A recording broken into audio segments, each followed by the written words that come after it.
Time once again for the Kaufman Corner podcast. David Lesky. My name is Soren Petro as we talk some Royals. Of course, David Lesky from Inside the Crown, his great blog where you can check out his great work. We'll be talking about the Royals getting a split, salvaging a split with the Tigers after dropping the first two. Salvador Perez breaking the franchise home run record. Garcia and Loftin. Is there really that much difference between the two? Is Michael Massey grabbing hold of that second base job finally? Who will the Royals actually trade? If they don't trade Lane Thomas, should they be re-signing him? Maybe we'll get into Noah Cameron. He seemed to be fixed after having an opener start in front of him. Can the Royals build a bullpen in the offseason? Maybe some of the guys who should be brought up. Beltran goes into the Hall of Fame. Listen, people, we got a lot of things on the board. We're going to move quickly, so keep up. You're listening to the Kaufman Corner podcast. You're listening to the Kaufman Corner podcast, the most in-depth analysis of the Kansas City Royals, breaking down the Royals like no one else can. Kaufman Corner is hosted by David Lesky and Soren Petro. David Lesky is an accomplished author and the publisher of the Inside the Crown Royals baseball newsletter. Soren is the award-winning afternoon drive host of the program on Sports Radio 810 WHB in Kansas City. Kaufman Corner is proudly brought to you by Gann Asphalt and Concrete, Kansas City's nationally recognized full-service paving and pavement maintenance contractor, making parking lot problems disappear in Kansas City since 1994. Free consultations, no commissions, in-house crews, and every project comes with a written warranty. Find them online at GannAsphalt.com or call 816-484-3338. Gann Asphalt and Concrete, one contractor, all things parking lot. Now, here are your hosts, David Lesky and Soren Petro.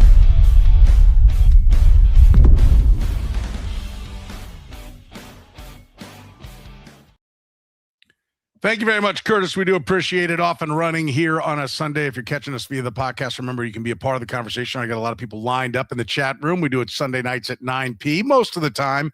Every now and then life happens and we have to tape or go early like we did last Sunday, but usually we're 9 p.m. on Sunday nights. David, let's start with the Royals dropping the first two against the Tigers. Bullpen a big culprit again, but then fighting back to win two with all the injuries.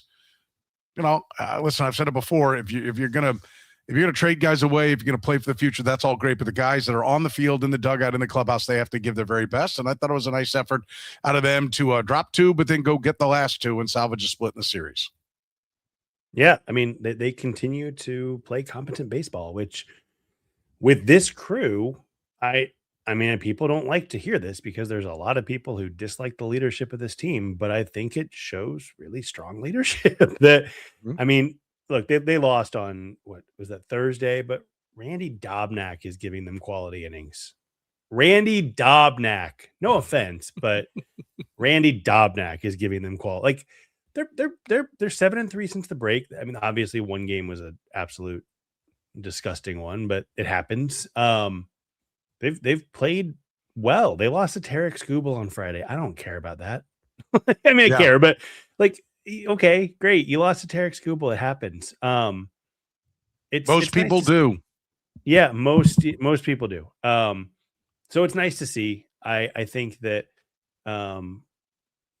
we talked about this. It might have been on the show and not the podcast. But I've said this before that you can fail. They failed once already. They cannot fail twice by not getting to learn about players, and they're doing what they need to do. There's still more to do, and I think that'll happen after the deadline, and we'll get to some of that later. But I think that they got to look at Steven Cruz in the 9th inning today, and whatever day it was in the Giants series, and he gave a home run the other day, but today he worked out of trouble. Some created by himself, some by a bloop single. Like they need to be doing more of that, and they are, and that's all you can ask for at this point because you can't change what's already happened. No, and we'll get to the bullpen in a little bit, but the Tigers are the team that's right in front of them, and so they're having their own struggles. You ought to be able to get a couple of wins, and they did. But they've been playing really well, actually. They have played better of late. They certainly played better than the Royals. Yeah.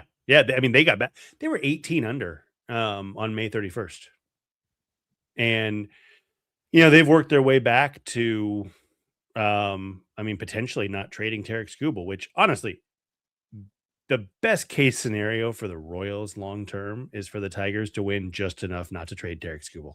Right. That is the absolute best case scenario. Not enough that they make the playoffs. I guess it doesn't really matter, but if you're a Royals fan, you want them to lose Tarek Skubal for just a draft pick. That's what you're looking for. So yeah. Yeah, and not get a big haul, right? Like we'd like him to go ahead and go for it and then come up short and then watch Tarek Skubal walk away. That would be the best thing for the Royals, big picture wise. In this series, Salvador Perez, the same ballpark that he hit his first career home run in, he hit his 318th, which breaks the Royals franchise record. You know, this is obviously big. Is it epic? It's not Hank Aaron's number, and you know the franchise number is one of the probably lower ones in baseball, but it's a big deal for this organization, and I think it's a bigger deal because he's a catcher, and I think this does add to and his resume, a resume that right now is not good enough to be at Cooperstown, which was going on today as well.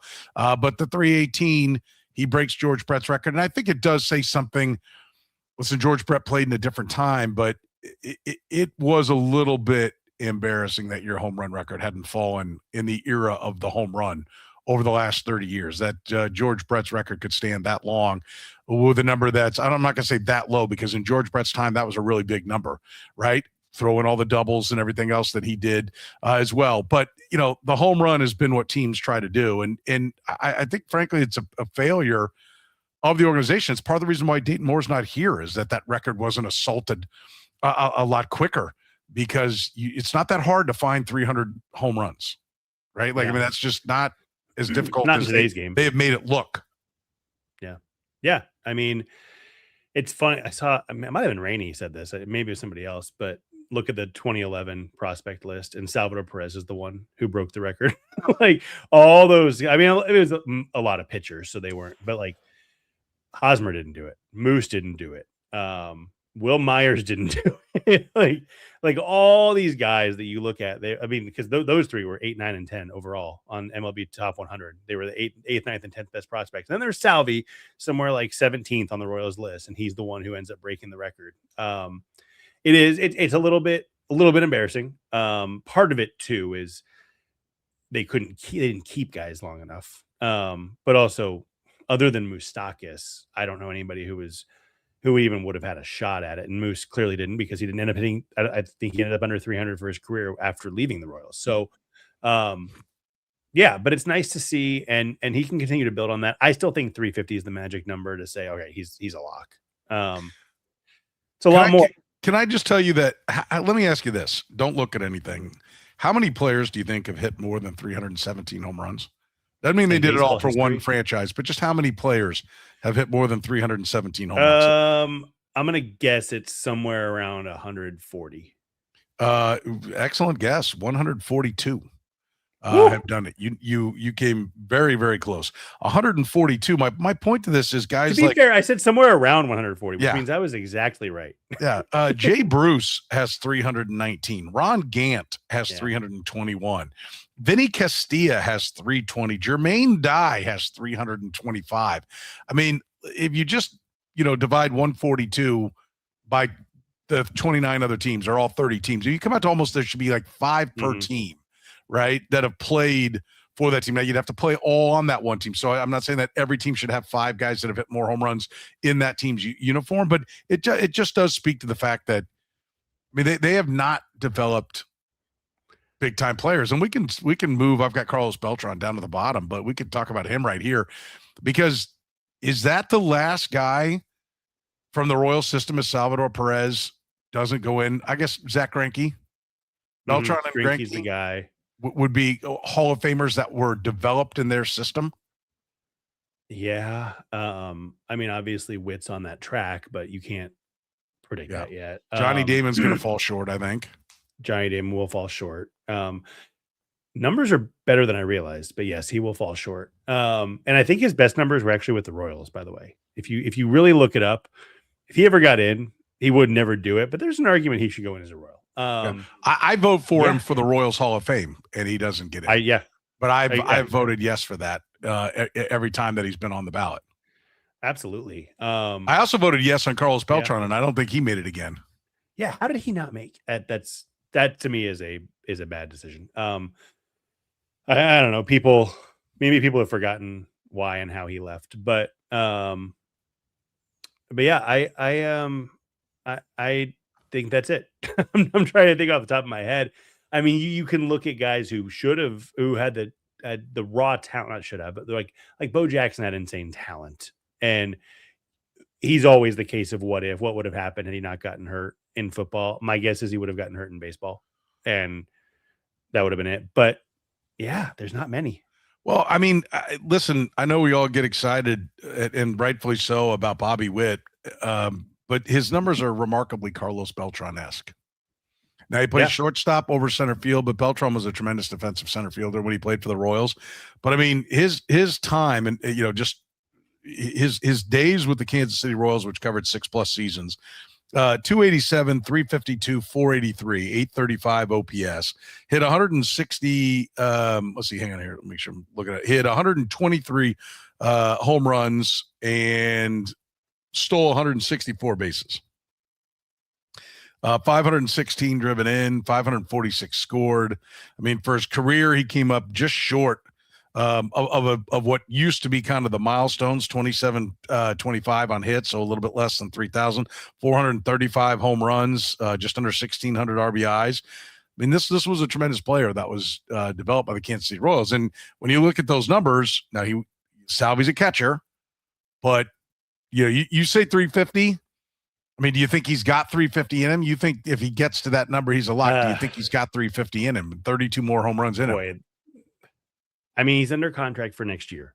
So I think we can assume he's playing next season. That would be tough. So they've got, what is it? They've got 54 games left. Is that right? Are they? I don't know what the record is. 50, I don't pay attention somewhere in to that the range anymore. I know. When you think that there's contention, you know what it is every day. They're 45 and 62 right now. So they played 107. So tomorrow, after they play one more game, they'll be exactly 2/3. They'll be 2/3. So 55 plus 162. He's got 217 games left on his contract. I would put it as if you wanted me to put a percent on it, if I think he can get there, 30%. And the reason that it's as high as it is because we see what happens. He gets hot. He hits the ball out of the park in bunches for 2 weeks, and then he looks like he should retire for 3 weeks, and then he hits it again for a week, and then all this, and it goes back and forth.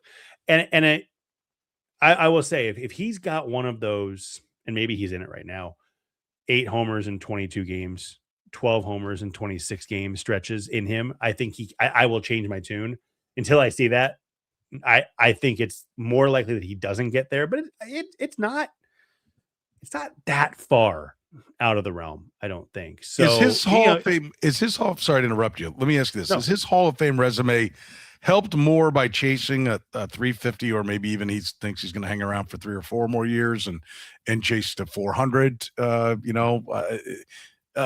is that better if he's hanging a 257 on base, is torpedoing that on base, which already right now for his career is 299. The fact that over the last couple of years it's dipped back down below 300 is that going to, would he be better off just walking away now and not having that number be 292 or I don't know if we can go that low, but 295, right, for a career on base percentage? Is that doing more damage than the home runs are adding to the legacy? It's a good question. My guess is it's already low enough that I don't think it matters if it's a few points lower. It's already at the point where if you're not going to vote for him because of it, you're not going to vote for him. And I guess I don't know that for certain. But it feels that way. I mean, what do you think? I don't know. I'm with you. I think the on base, and I had a gentleman call this past week on the radio show and say, listen, here's his numbers. Like, stop even mentioning his name for the Hall of Fame. He's not going to get any consideration. And I don't think that's right. I'll continue to mention it as long as Jeff Passan continues to say it's a relevant discussion, because I trust Jeff Passan more. And so I think catchers get a discount on their offensive numbers because they catch. Mm-hmm. And I think it's going to be tough. The pitch framing also, he doesn't grade well at that, but he's got Gold Gloves. But I also wonder, it depends on how long he plays. How far removed are we going to be from pitch framing being as important by the time the vote happens? Because that's the other thing. It's not like it's, well, look at the stats. Is it a yes or a no? People vote on this. It's human beings who check boxes next to players. And the other part of that too is people love Salvy.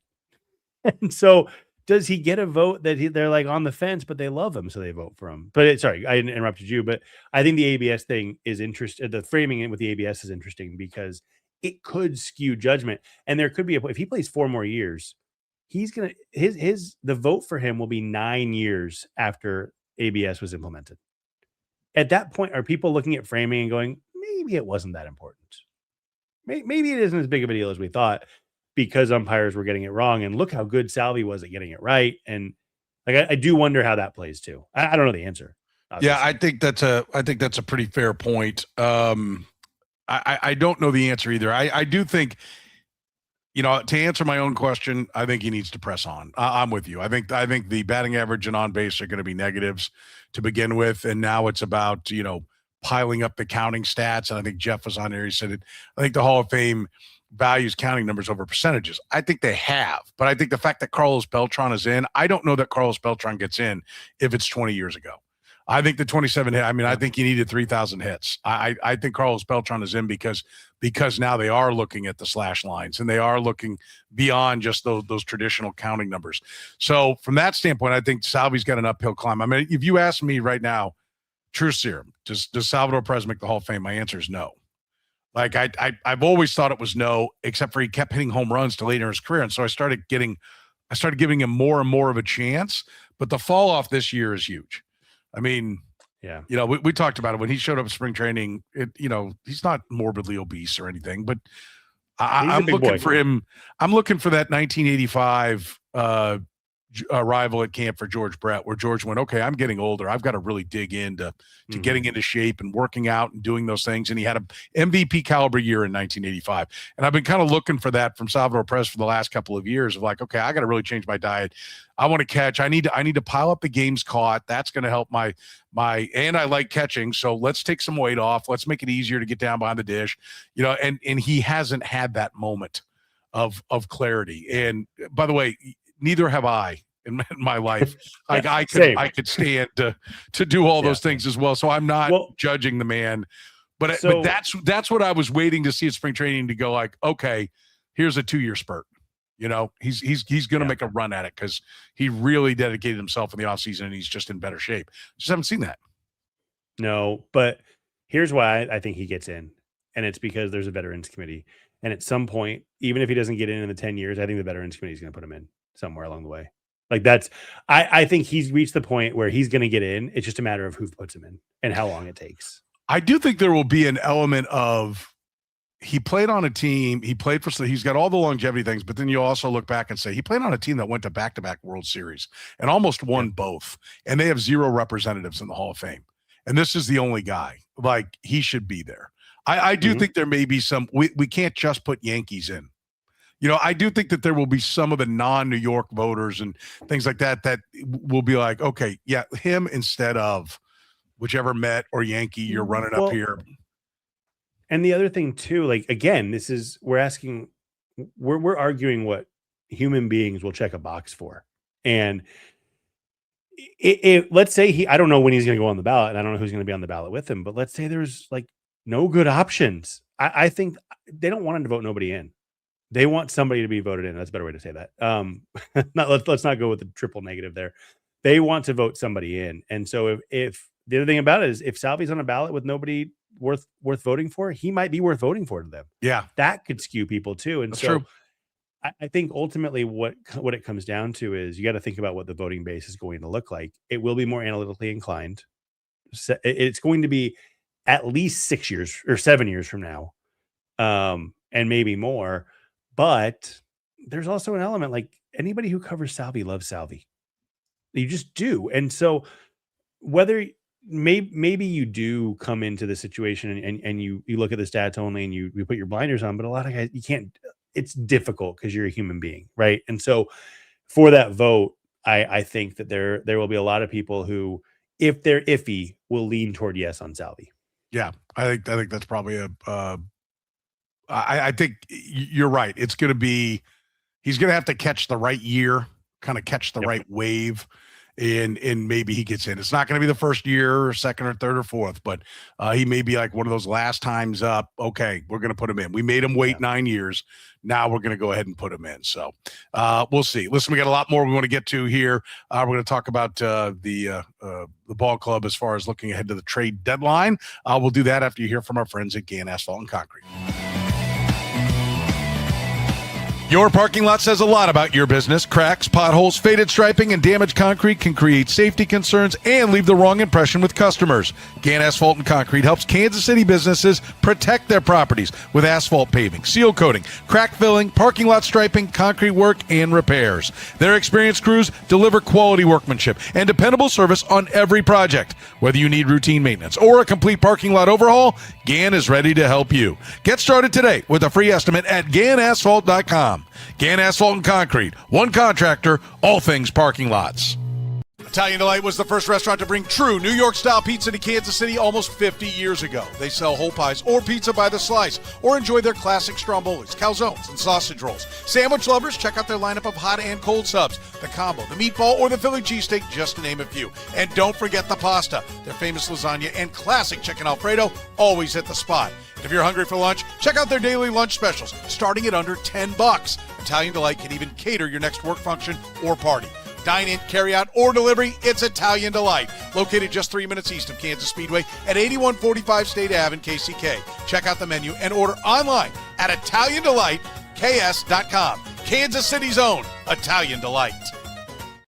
Quick reminder that the Brunetti's family, the Brunetti family, all the Brunettis, Renee's sister who run Italian Delight, on vacation. They took a big family vacation. Everybody went, so Italian Delight's been closed for the last week. It'll be back open, I think it's Wednesday, so you can get over there to State Ave and enjoy some of their great Italian food starting on, I think it is Wednesday, that they will be back from their big vacation. So they wanted me to pass that along to you, so we're happy to do it. Call first, just to be safe. Yeah, if you want. Yeah, just to be safe. Yeah. Wednesday. If I'm wrong, it's Thursday, but I'm 99% sure it's Wednesday that they will be back open.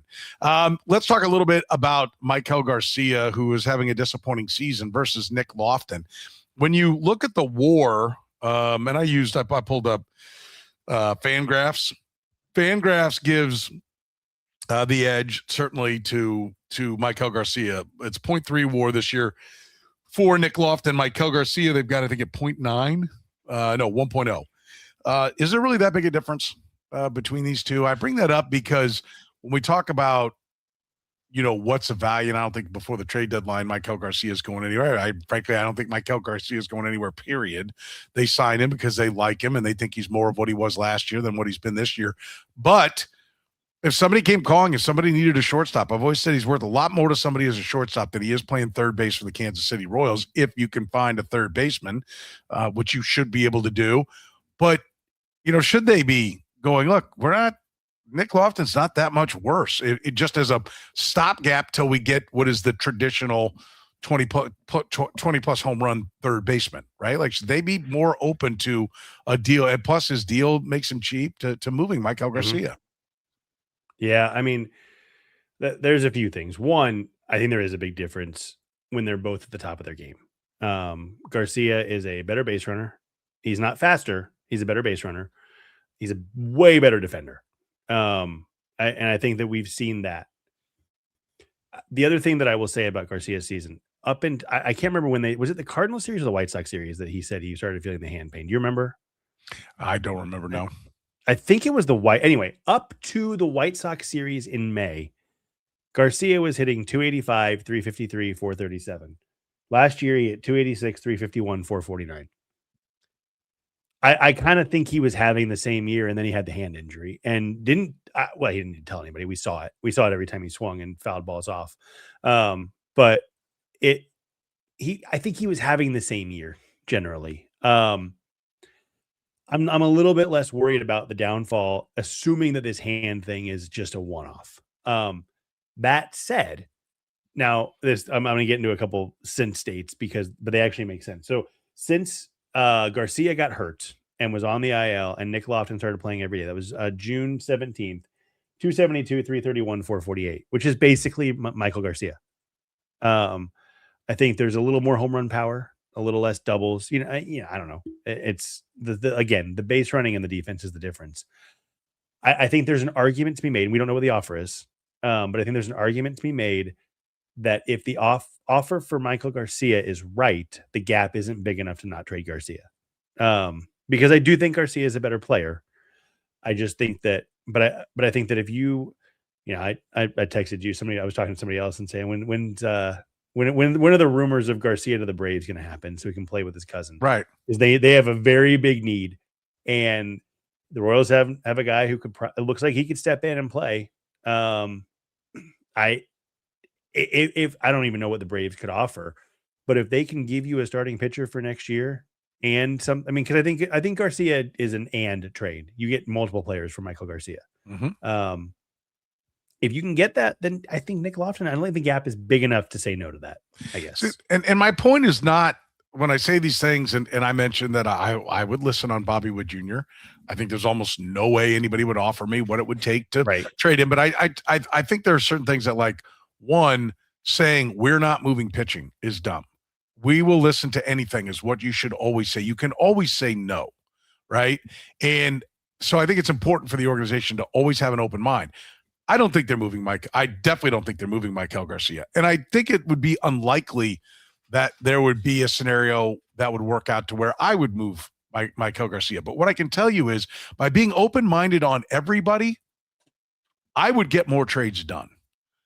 And if I had GM skills, I don't. JJ Picola has forgotten more about baseball than I'll ever know. I want to be clear that I'm not putting my hand up for, like, I would be a better GM. I would not. I'm a talk show host. That's what I do. But my point is, to me, the teams that end up making great deals are not because they set out to move whatever player they moved.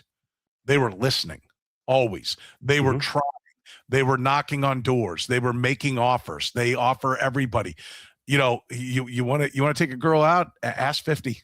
Because if you're all in on one, and she's like, I'm not into you, you're not going anywhere, right? And so to me, when I bring these things up, it's not that I want that player moved. It's the concept of being open to anything. That is how you end up getting things done. That's how you end up being transactional. If you're talking to everybody about everybody, at some point, somebody will do something dumb. Somebody will get desperate. Somebody will overpay, and that's how you get great trades done.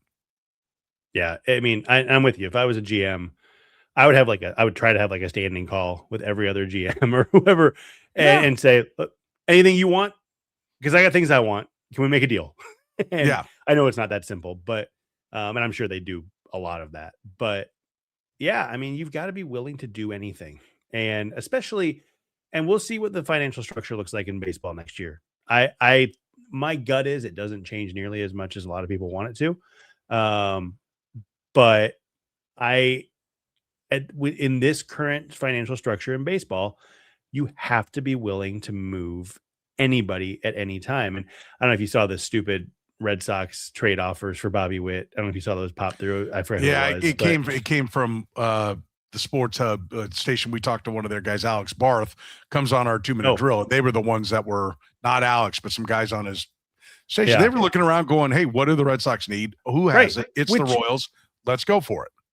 And look, if the Red Sox call and say, hey, look, we really want Bobby Witt, we're going to give you Roman Anthony. We're going to give you Peyton Tolley. We're going to give, you start to build a package where you're like, okay, we'll give you Franklin Arias. You get the shortstop replacement. Okay, we'll listen. I don't think like you say, nobody should be untouchable. Players should be unattainable, but not untouchable is the way I'd put it. Like, unlikely to attain, I guess is a better way. Like, if you want to give up if you want to give a Herschel Walker deal, you can have Bobby Witt. Sure. Nobody's going to do it. But you need to if somebody's ready to do it, you need to be willing to say yes, I think, on anybody. By the way, I would like to, first of all, third string armchair, which is Cam. Serena's GM would be like, I have $17 in a Casio, which is a reference to Planes, Trains, and Automobiles, when John Candy is trying to get the guy to let him, stay at the hotel. But yes, I would knock on every door, and I think that's Yeah. I think that's the point, and I think you should. I think that's just doing your job, doing your due diligence, and listening on everybody. And I will also say that the Royals in a mathematical age, they can't love everybody so much, and I mean that. Yeah. Like the Dayton Moore love fest of the players, and we can care about them more, and we can do all this. You listen. I don't understand why that is unique. Don't we care? I mean, aren't you supposed to care about everybody already? Like, you can care about somebody and let them make $5 million playing for the Angels. Stop acting like trading somebody who the league minimum is like $800,000. But in a profession that they know what they're getting themselves into, and if they have to pack their bags and go someplace else, stop acting like somehow it's one of the great wrongings of history, right? Like, it's not that big a deal. You can be a good person to somebody and trade them. Like, Yeah. Roll one is win games. Yes. Build the However best you team. need to do it. Build the best team. I'm going to go out of order here. Well, no, I'm not. Is Massey, has he grabbed the second base job? Yeah. I mean, are we comfortable saying he's the second baseman for the Royals? So here's the problem, and it's the injury. It's always going to be the back issue. We just don't know if he can stay healthy. I mean, for the season, home run today, obviously game winner, big home run. Mm-hmm. He's got a 104 weighted runs created plus, 274, 312, 440. Since India went down, similar to the Loftin thing, Massey's playing more, 280, 318, 452. He walks a little bit. He's gotten 5.8% walk rate, which is not enough, but it's not Salvy levels. He again doesn't strike out a ton, does put the ball in play, plays really good defense at second base. I mean, they almost lost today because Massey wasn't playing second base. They won because he was in the batter's box eventually, but Massey is a really solid player. I don't think he can be a guy who hits fifth, which he's not, to their credit. But again, can you trust him to stay healthy? And then that goes back to, okay, well, if you have Nick Loftin and Michael Garcia, it works, because if one of them gets hurt, you got Nick Loftin or whoever, which is a reason not to trade Loftin or Garcia. But I mean, I will say what Massey's doing right now looks the part of what he did in the minors. And at some point, if the back of your baseball card starts to match what you did as a prospect, there is something, I think, to that. It's like we talked about with Isaac Collins. Like last season everybody thought, oh, he's way overperforming. And he probably was based on the expected numbers, but it also matched what he did in the minors. And, when this is who these guys are sometimes. So I'd be comfortable with him going into the season as second baseman next year. You have to have somebody. If you can't have Andrew Velasquez as his backup, because there's a pretty decent chance he gets hurt. Yeah. Yeah. You need somebody else. And Nick Loftin can be that guy, right? I mean, that's one of the things that I will say, that if Nick, yes, you want to find all these core players, but you also need to be able to not have to pay $2.5 million for a utility guy. If that's what Nick Loftin's going to be, and he can do it down around the league minimum during his 6 years of team control, that's a valuable, that allows you to spend the money elsewhere. That allows you to lock up, other players, because you're cost effective on that one. Who will the Royals actually trade? Like, if you had to say this guy's gone, this guy, like, who will be gone? I think Schreiber will go because everybody needs bullpen. I think he'll go. I think Lane Thomas will go because he's playing really well.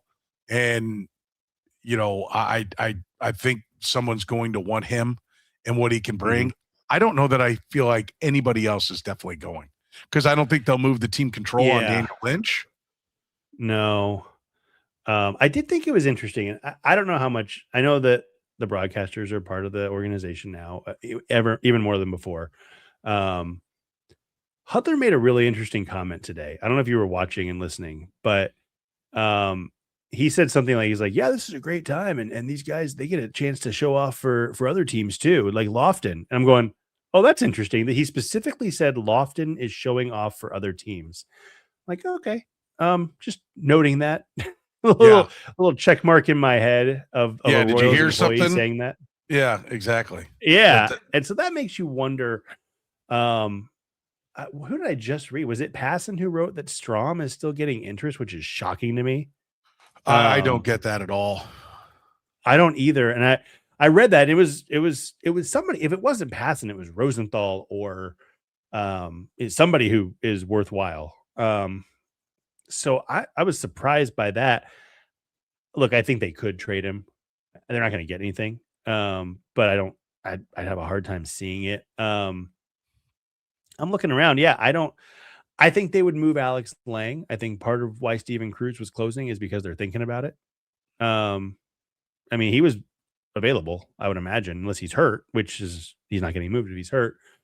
Otherwise, yeah, I mean, I could see Kyle Isbell got a lot of attention last year from other teams. It never happened. It sounds the like Royals do back still on have Tuesday. 2 years of club control on Alex Lang. They do, yeah, which is crazy. And look, a team could look at that and say, hey, he's first year back from a big injury. He's up and down, but the reason the Royals liked him is the reason other teams would like him. I don't know what the return would be. I'm given that they need so much help in the bullpen. I'm not sure that it's worth it for the return. But it could be. Teams are so desperate for pitching. But yeah, I could see Isbell getting moved also as long as he comes back this week. And seems healthy. He's played every day in Omaha. I think he was 2 on, 1 off, then 3 on. So I believe he played. They're playing right now. I believe he played. Yeah, he played tonight. 0 for 3 with a walk. So the results or whatever, but he's out there. He's healthy. So I could see him. Anybody else I can't predict. I have no idea. I think Nick Mears would have been a good candidate, but he's not healthy. I think I'm looking at the list. I'm not even sure who else would be a good candidate, honestly. I do wonder still, and everything you read is we're not comfortable trading starting pitching, but if we got the right offer, and there's always the but, which I appreciate. I'm looking around. They might get the right offer for Michael Wacha. They very well might. I think they'll. I'm not going to predict they'll pull the trigger, but I think they might get that right offer. Wow. Okay. So you think they would do it? I don't know. That's the thing. I don't know if they would do it, but my question is their right offer market value right or above market value right? And that's what I don't know. But I keep looking around at the sellers in baseball, especially if the Tigers aren't selling. I mean, Michael Wacha could very well be the 3rd or 4th best starter available. And in a trade deadline scenario, the 3rd or 4th best starter available, they bring something back. So, I mean, you look around, the Twins, they won again today. Are they trading Joe Ryan? I don't think so. They didn't do it last year. Why would they do it this year when they're competing? The Red Sox are probably no longer trading anybody because they're 54-50. The Orioles have everybody signed long term. The Blue Jays might trade Kevin Gausman, but I think Michael Wacha is a better trade candidate than him, given the season he's having and the team control. Like, I'm looking around. There aren't a ton of pitchers who I would rather have than Michael Wacha who will be out there, and so I think they might get the offer they can't say no to. That would be interesting. If Lane Thomas, if they can't move Lane Thomas, do they sign him? Yeah, I think they do. I mean, like to me, if you're like, oh, well, I don't know who's going to play the outfield, and we'll talk about a couple of guys here in a minute, but if you catch yourself, what would you give Lane Thomas? I mean, you look at the Harrison Bader deal. I think would be the 1, 2, and 20. I don't know if it's a good deal or not, but I think that's what he would sign that'd for. Be awful.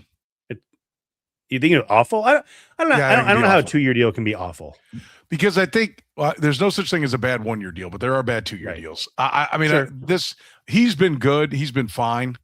But let's not confuse the 717 OPS for, this isn't even Melky Cabrera. Okay. Melky Cabrera had a big year. Yeah. Jeff Francoeur had the one big year. We're not even seeing that kind of year. Like if you like that to me is like, when I think about, okay, what would it take to sign him? He's on a 1 for 5. Like, is he going to take, I guess 2 for 12 would be what I would offer. But I don't know that I even want him to sign it. Like, I think you need to be able to develop a Lane Thomas. Like when the Brian Bridges guys start arriving, you need to be able to have a Lane Thomas. Like the Cardinals always have a Lane Thomas. Always. They have a Lane Thomas. They had Lane Thomas. I know, but I'm saying, but they just year after year after year, there's outfielder after outfielder after outfielder, and the Royals make it seem like outfielders have to be hatched in a cocoon or something. I mean, I don't think 220 would be awful. I think that it would. It's because it's still tradable, and that's the thing. Like I would probably lean toward 2 and 15 if I'm going to do it. But I think the market value with Harrison Bader is going to be 2 and 20, and that's what he's going to be looking for. Again, we mentioned it last week. You sign him you play him in right field, you trade Vinny, you put Caglione at first base, or you trade Caglione, and you get a haul if you can.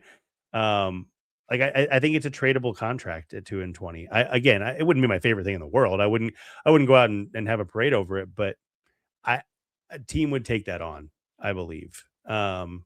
Which I think, from my opinion, maybe it's just semantics. I think an awful contract is when you can't move, and I think 2 and 20 is probably just an overpay in my opinion. Okay.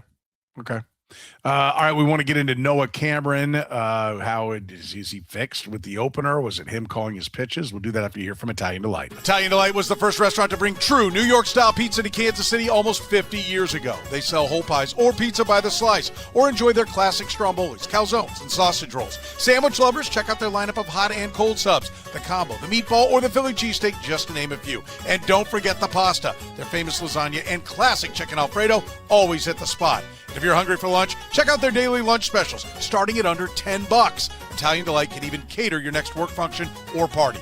Dine in, carry out, or delivery, it's Italian Delight. Located just 3 minutes east of Kansas Speedway at 8145 State Ave in KCK. Check out the menu and order online at ItalianDelightKS.com. Kansas City's own Italian Delight.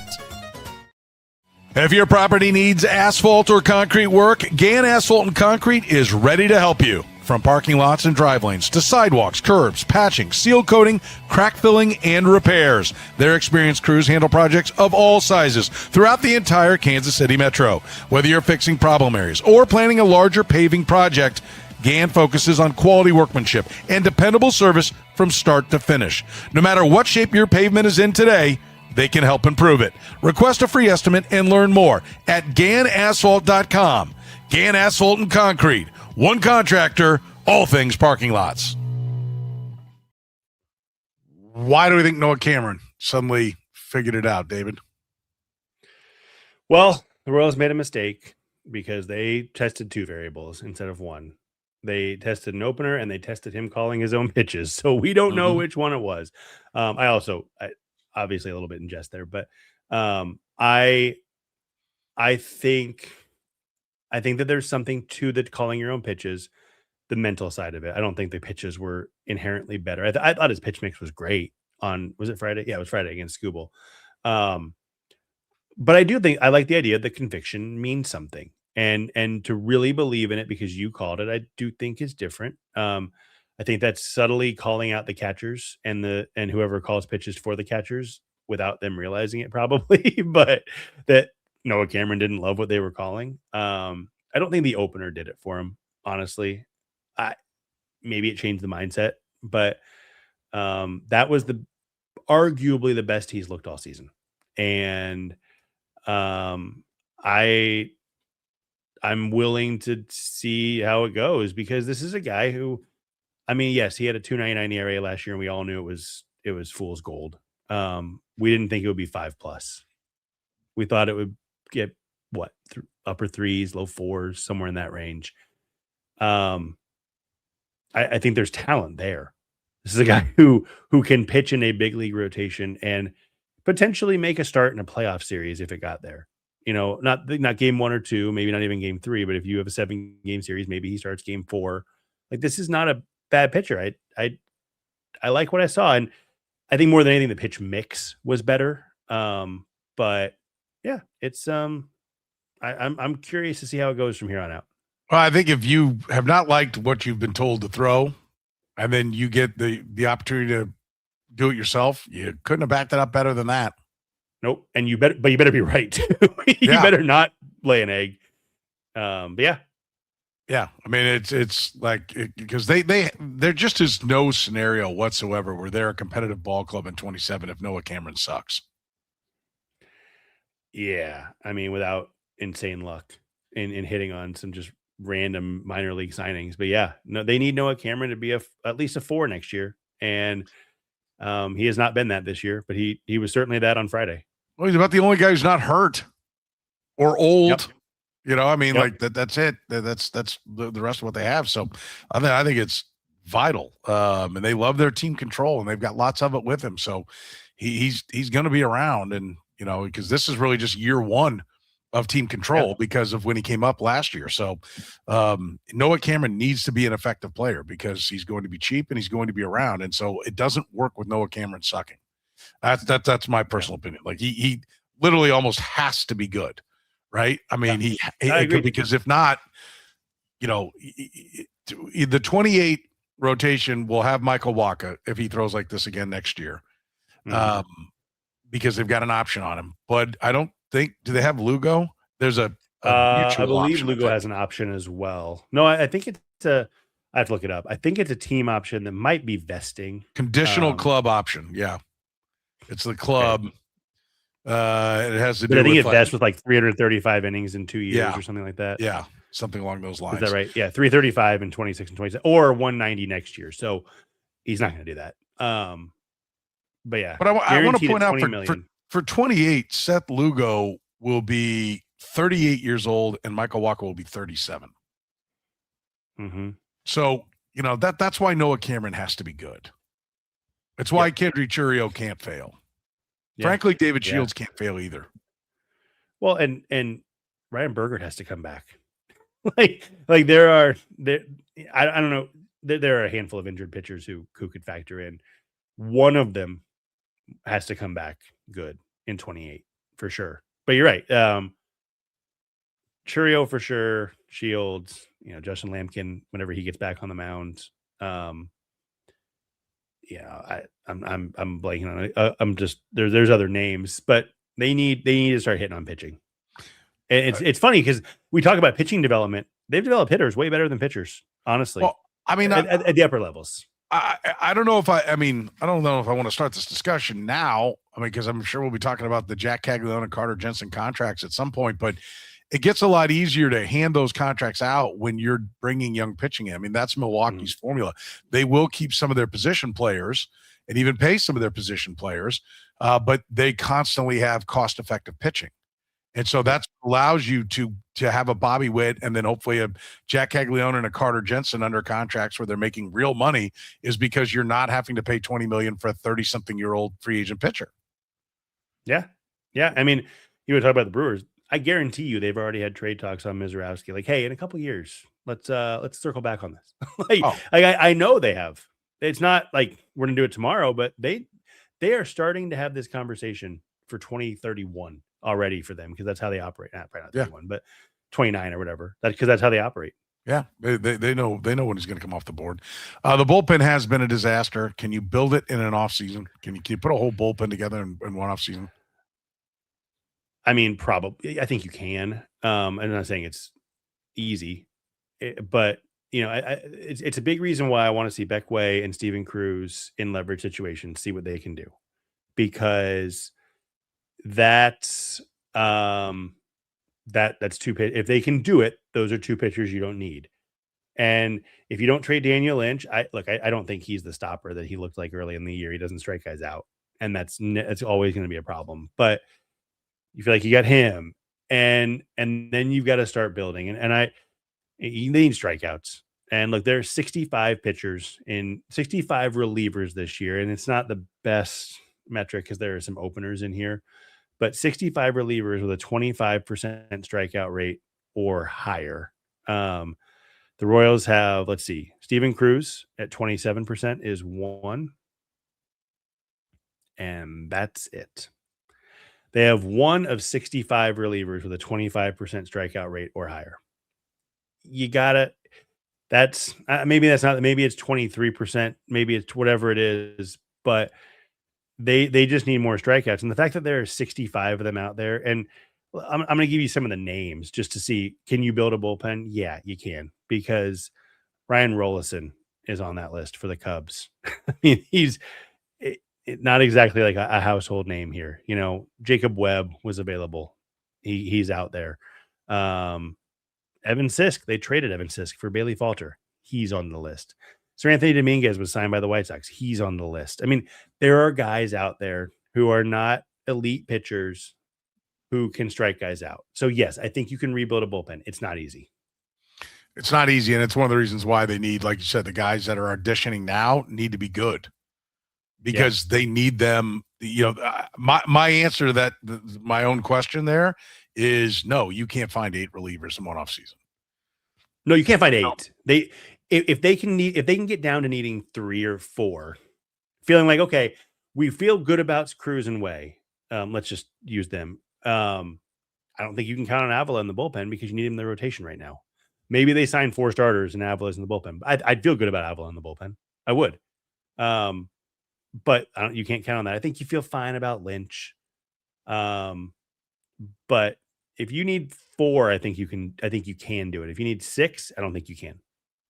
By the way, do you feel better about Avila in the bullpen because of the way he's pitching now? The fact that he's, had 2 times ago, he had his most dominant start. This was more what we're used to out of him. 4 1/3, 4 hits, 4 walks, only 2 strikeouts.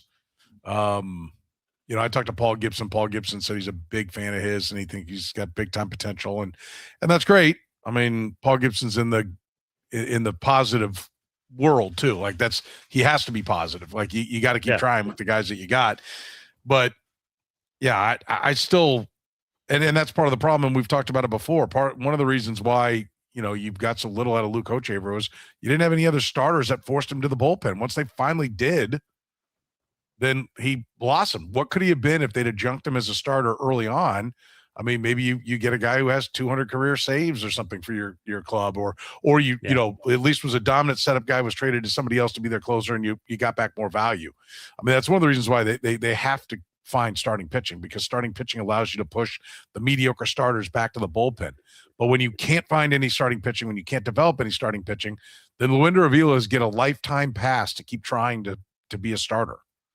And so, I mean, I think that the reason that I feel like he can be, I already thought he could be a good reliever. He has shown me he's a big league pitcher. I think he's proven that. I still don't see him as a starter. I'm like I said, I think I said it last week or maybe on the show. I'm like 30%, whereas I was like 5% when it started. So I think it's more likely because he's shown us he can hold up a little bit over a handful. He's made 10 starts now since he moved back into the rotation. But I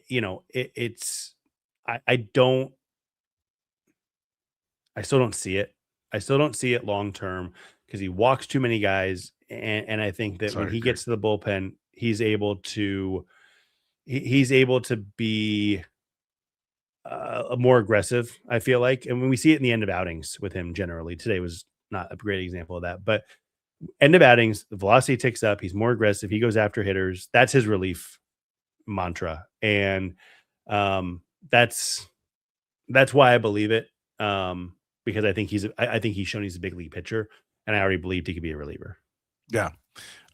Let's wrap with this. 3 players in Omaha you'd like to see. Let's start. I'm going to take them in the reverse order because Gavin Cross's name came up earlier with the way he's been hitting the ball over the wall here of late. Who again tonight? Who are the 3 guys that you want to take a look at? That in this time you think they need to get up and take a look at? Yeah, and I think that again, this goes back to the don't waste an opportunity. Don't waste the quote unquote opportunity of failure by not seeing guys. I think Gavin Cross, who has been on fire, coming into today, and I haven't done the math on today, but coming into today, 371, 415, 647 over his last month plus. He's turned things around. If not now, when? Right? Like let's see it. He added a toe tap. But can I ask, like, he's had a month. He's had a month when he's hit. So I mean, so let me ask you a question. If not now, then when? Like a year from now. Like, sure. I mean, that's fine. But a year from now, they have an opportunity. They have Well, it's interesting. I'm just saying, isn't that what they would do in the past? Like when the Royals 100-loss seasons, wasn't that what it was? Because they were just looking for a guy to have one spark, any little bit, and then they'd be like, "Oh, see, he's got it all figured out." It's like, no, maybe he's just hot. Maybe yes, it could be. He's done it. He's done a little bit, and then the pitchers are kind of helping him. Let's go ahead and do it for 3 months. Prove you. Like I'm all for getting him up and looking at him. I hear what you're saying. I just, it was that comment. If not now, then when? You got lots of time. Well, he becomes a minor league free agent eventually. So you do run out of that time. I don't know that you care, but I don't know when that is. Let's see, 22 draft. I think he's got another year before that happens. So I mean, it could be college guy. As a college guy, I think it's 5 in high school and 4 in college, isn't it? No, it's less than that. His Rule 5 ad was last year. He didn't get added. And so I mean, theoretically, he get picked in the Rule 5 also, but I understand what you're saying. I think the key is if you do it now, you can't get married to a good ending, right? Like you can't go into the season and say Gavin Cross is fixed, so we don't need to do anything. So I think that's an argument. I'll get to the other two, and then I think it's kind of an interesting argument because the other one, Matthew Lugo, who they picked up, I think he'll get some time. I don't think Starling Marte's on this team after August 3rd. He's another guy. I don't know if he gets traded. I think he does get traded, and it's for somebody you've never heard of and will never hear of again. I think somebody wants his leadership. Somebody likes him. I think they'll get something for him. But I think Matthew Lugo can replace him on the roster. I'd like to see him get some at bats. It's a nice pickup. Like that's a guy who's got some big league time and he's had some result in the minors. Let's see what he can do. The other one is Brett Squires. You don't look. I don't have any hopes for any of these players. I'm going to be honest. I don't think any of these guys are going to come up and you're going to go, wow, they found an answer. But I also don't. You can't know that there's no answer, and this is the season to find out. And what I think is really interesting here, though, is you look around this team and it's like, okay, but where do they play? I mean, Isaac Collins is playing well. Maybe you don't care. Maybe he's a guy you say, I don't. You're going to play every other day because we're going to get a look at Gavin Cross, but he's playing well. Jack Caglione, Vinny Pasquantino. Vinny, since the double day off in Boston, they talk about that. Still, like the power is not enough. I know that, but 296, 386, 383. It's a 115 weighted runs created plus, and since May 22nd, they gave him 2 days off, and he's been fine. 27 to 31 games, he's reached base. Now, him reaching base because of his speed, not always as important, but he got to get on base.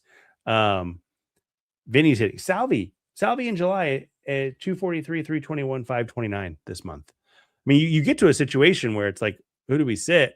Which is an odd spot to be for a bad team, but they're bad because they're pitching. And these are 3 guys I think deserve a shot. It's just interesting. I don't know where you put them. Let's be clear, though. Like, are you of the opinion that there still needs to be a change in the hitting coaching? I am. Yeah, I still do think so. And I don't know if this is true. So I'm going to preface this 1,000 times. Please, this is not me reporting anything. I've heard there was a bit of a change in the way the coaches interacted and the way and who was doing what around mid-April. And that's when things turned. It started in that Baltimore series. They've scored in like April. It didn't turn in April. They sucked. Yeah. No. Go back to like April 20th. And then you're telling me they only struggled hitting wise for 2 weeks. All I'm telling you here, I'm going to pull it up right now. Coming into today, because I don't have all the stats, but from April 20th to yesterday, the Royals are 11th in baseball in runs scored. I know this is the same song and dance they did last year, and I they understand, torpedoed their ability to make the postseason twice in a row by not hitting the ball at all coming out of the gates. But here's my question is, if it's true, then they've already made the change and we just don't know it. Like Zumwalt is there. I don't know. But here's the thing. You're not going to replace Connor Dawson. You're not going to replace Marcus Thames. I do think they need a change at the top, but it's not, this is who they're running with. This is the philosophy. But like I said, I don't know if it's true. What I have heard is that different guys had more voice starting in mid-April, and all I can tell you is they're 11th in runs scored since the 3rd week of the season. 11th. So in baseball. Yeah.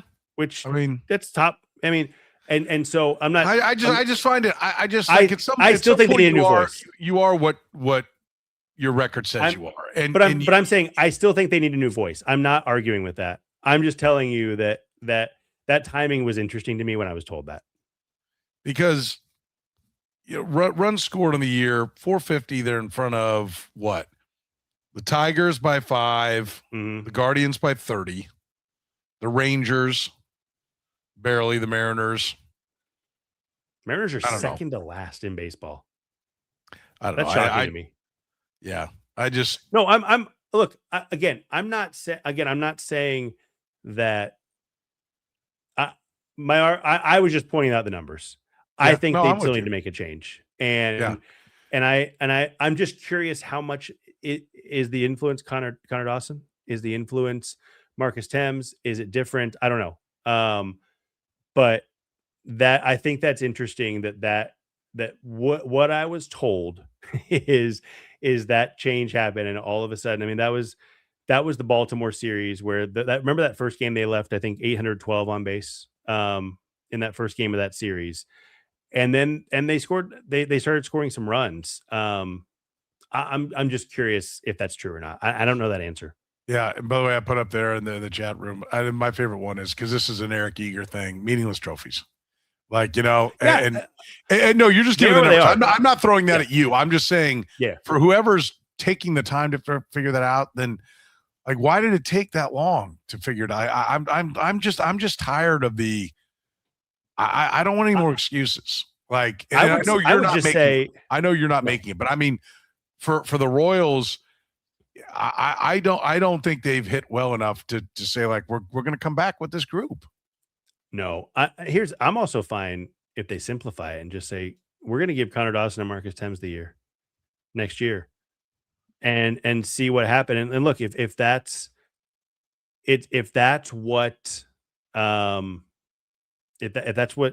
change was, where those guys had the bigger voice and Alex Zumwalt's just kind of there. And Alex Zumwalt, the person's great. I think he should be doing something else in the organization. I'm sorry. And I'm with you. I do too. And I just, my feeling is that, like, okay, if it was like, well, then we kind of reorganize where everybody is. Well, now was that Matt Cochero's doing? Was that JJ Piccolo's doing? Like, whoever is, like, to me, there's one consistent guy. Like, they kept finding a reason that Cal Eldred wasn't the problem, and at some point you're killing yourself from within. Like, everybody else around can look at it and say, hey, here's the issue. Well, listen, we'll see. They have had a number of injuries, and they're still scoring some runs. So, I don't know. I don't think they're going to do anything, but I will tell you that it will be a very different spring training. It will be a very different, attitude that they take the field with, because now you're not coming off back. You've really erased a lot of the good you did over the last 2 years, because now it's going to be like, okay, you've stood out here and defended Alex Zumwalt. You better hit in April, or people are going to be calling for the manager or the general manager's job, because they only go up. They're not going to keep crying and whining about Alex Zumwalt. I mean, ultimately, one of the reasons why Dayton Moore's not here is sticking with Cal Eldred. Okay, that was, and it was one of the first things that JJ Piccolo did. So it was clear that he saw, this is not working. I don't know why we're doing this. And so, I was just saying, no coincidence. They were gone immediately after the first year. Immediately after Dayton Moore was fired, they were fired within 2 weeks or whatever it was. I do. The offense is interesting too. I mean, you talk about who gets credit for Nick Loftin, who gets credit for Caglione becoming a competent hitter when he was completely useless last year.